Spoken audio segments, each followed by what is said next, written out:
അസ്സലാമു അലൈക്കും വറഹ്മത്തുള്ളാഹി വബറകാതുഹു. അൽഹംദുലില്ലാഹ് അസ്സലാത്തു വസ്സലാമു അലാ അഷ്റഫി റസൂലില്ലാഹ് വഅലാ ആലിഹി വസഹ്ബിഹി അജ്മഈൻ.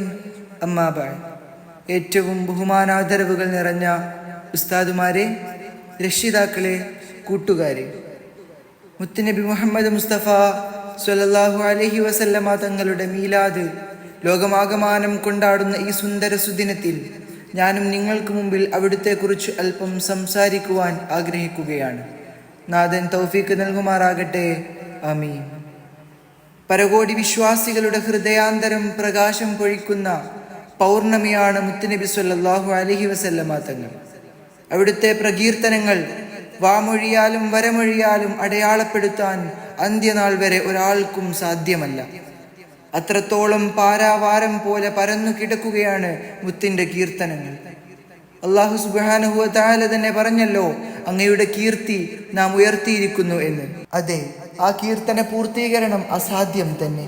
അവിടുത്തെ സ്മരിക്കപ്പെടാത്ത ഒരു സമയവും ഇല്ലെന്നതാണ് സത്യം. സ്വലാത്തിന്റെ സ്വരരാഗങ്ങൾ സദാ ഹബീബിന് സമ്മാനിക്കപ്പെടുമ്പോൾ ഒരു സെക്കൻഡും അവിടുത്തെ പുകഴ്ത്താത്തതായില്ല. മുത്തിന്റെ കീർത്തനത്താളിൽ നിന്നൊരു ചെറുതാള് ഞാനും നിങ്ങൾക്ക് മുമ്പിൽ നിവർത്തി വാക്കുകൾക്ക് വിരാമം കുറിക്കാം. കള്ളിലും കാമക്കൂത്തിലും ലയിച്ച് കണ്ണിൽ കാണുന്നതിനെ മുഴുവൻ ആരാധിച്ചും അരുതായ്മകളിൽ മാത്രം ആനന്ദം കണ്ടെത്തിയിരുന്ന അജ്ഞരായ അധമ വിഭാഗമാ അതായിരുന്നു 6-ാം നൂറ്റാണ്ടിലെ അറേബ്യൻ ജനത. ഈ സമൂഹത്തിലേക്കാണ് മുത്തുനബിയുടെ യുഗപ്പിറവി. സ്നേഹസമീപനം കൊണ്ടും സഹന മനോഭാവം കൊണ്ടും സത്യത്തിന്റെ സമ്പൂർണ്ണ സമർപ്പണം കൊണ്ടും ഹ്രസ്വകാലം കൊണ്ട് ആ അധമ വിഭാഗത്തെ സംസ്കാര സമ്പന്നരാക്കി എന്നുള്ളതാണ് മുത്തുനബിയുടെ ഏറ്റവും വലിയ വിജയം. പിറന്നത് പെൺകുഞ്ഞാണെന്നറിഞ്ഞാൽ നിർദ്ധയം ജീവനോടെ കുഴിച്ചു മൂടിയ കാട്ടാളന്മാർക്ക് മുമ്പിൽ 2 പെൺമക്കളെ വിദ്യ നൽകി വളർത്തി വലുതാക്കിയവന് പരലോകത്ത് പ്രതിഫല കൂമ്പാരമുണ്ടെന്ന സന്ദേശം എത്തിച്ച് സ്ത്രീകൾക്ക് സ്വത്തവകാശമുണ്ടെന്ന് പ്രഖ്യാപിച്ച് അവിടുന്ന് ജ്ഞാന വെളിച്ചമേകി സ്ത്രീ സ്വാതന്ത്ര്യത്തിന്റെ വിത്തുകൾ പാകി വർണ്ണവിവേചനത്തെ പടികടത്തി കറുകറുത്ത ബിലാൽ തങ്ങളെയും വെളുവെളുത്ത സൽമാനുൽ ഫാരിസി തങ്ങളെയും സാഹോദര്യത്തിന്റെ ഒരൊറ്റ പൂമാലയിൽ കോർത്തു. ഇങ്ങനെ അവിടുന്ന് രചിച്ച സുഹൃത വിപ്ലവം വിവരിക്കാനാവില്ല. വിമർശകരുടെ ആരോപണ നൂലാമാല പോലെ വാളുകൊണ്ടല്ല അവിടുന്ന് പരിശുദ്ധ ദീനിനെ പടിപടിയായി ഉയർത്തിയത്, മറിച്ച് ഉത്കൃഷ്ടവും വിശിഷ്ടവുമായ സ്വഭാവത്തിലൂടെയായിരുന്നു. അല്ലാഹു സുബ്ഹാനഹു വ തആല പറഞ്ഞല്ലോ, നബിയെ, അങ്ങ് വിശിഷ്ട സ്വഭാവത്തിന് ഉടമയാണെന്ന്. അവിടുത്തെ സഹന സാമീപ്യം കണ്ട്, സ്നേഹവായ്പ കണ്ട് എത്രയെത്ര പേരാണ് പരിശുദ്ധ ഇസ്ലാം പുൽകിയത്. മുത്തുനബി സ്വല്ലല്ലാഹു അലൈഹി വസല്ലമ യാത്ര ചെയ്യുന്ന വഴിയിൽ എന്നും മലിനമാക്കുന്ന ഒരു ജൂത സ്ത്രീ ഉണ്ടായിരുന്നു. ഒരു ദിനം ഈ പതിവ് ദർശിക്കാത്തപ്പോൾ തിരുനബി സ്വല്ലല്ലാഹു അലൈഹി വസല്ലമ ആ പെണ്ണിനെ അന്വേഷിച്ചു. രോഗാവസ്ഥയിലാണെന്നറിഞ്ഞു. സന്ദർശിച്ചു. രോഗശമനത്തിനായി പ്രാർത്ഥിച്ചു. അവൾ അത്ഭുതപ്പെട്ടു. ഞാൻ ഇദ്ദേഹത്തെയാണോ ഇത്ര നാൾ ബുദ്ധിമുട്ടിച്ചത്? ആ സ്വഭാവ മഹിമ കണ്ട് ജൂത സ്ത്രീ ഉടനടി ഇസ്ലാം പുൽകി. ഇങ്ങനെ എത്രയെത്ര ഉദാഹരണങ്ങൾ.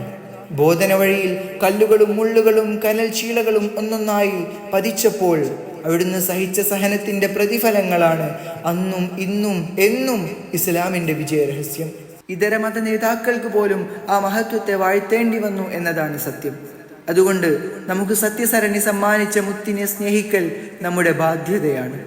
നിങ്ങളുടെ മാതാപിതാ സന്താനങ്ങളെക്കാളും മറ്റെല്ലാത്തിനേക്കാളും എന്നെ സ്നേഹിക്കുന്നത് വരെ നിങ്ങളിൽ ആരും പരിപൂർണ വിശ്വാസികളാവില്ല എന്നാണല്ലോ അവിടുന്ന് തന്നെ പഠിപ്പിച്ചത്. ഈ മഹിതമൊഴിമുത്ത് അന്വർത്ഥമാക്കിയാണ് സ്വഹാബത്തും താബിഈങ്ങളും ജീവിതത്തോണി തുഴഞ്ഞത്.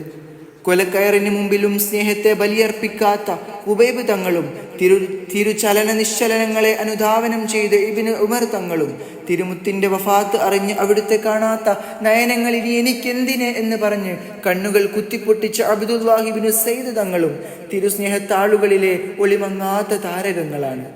ആ മുത്തിനെ സ്നേഹിച്ചും പ്രകീർത്തിച്ചും അവിടുന്ന് കാട്ടിയ മികച്ച പാതയിൽ ഗമിച്ചും നമുക്ക് മുന്നേറാൻ സാധിക്കട്ടെ എന്ന് പ്രാർത്ഥിച്ചുകൊണ്ട് ഞാൻ എൻ്റെ വാക്കുകൾക്ക് വിരാമം കുറിക്കട്ടെ.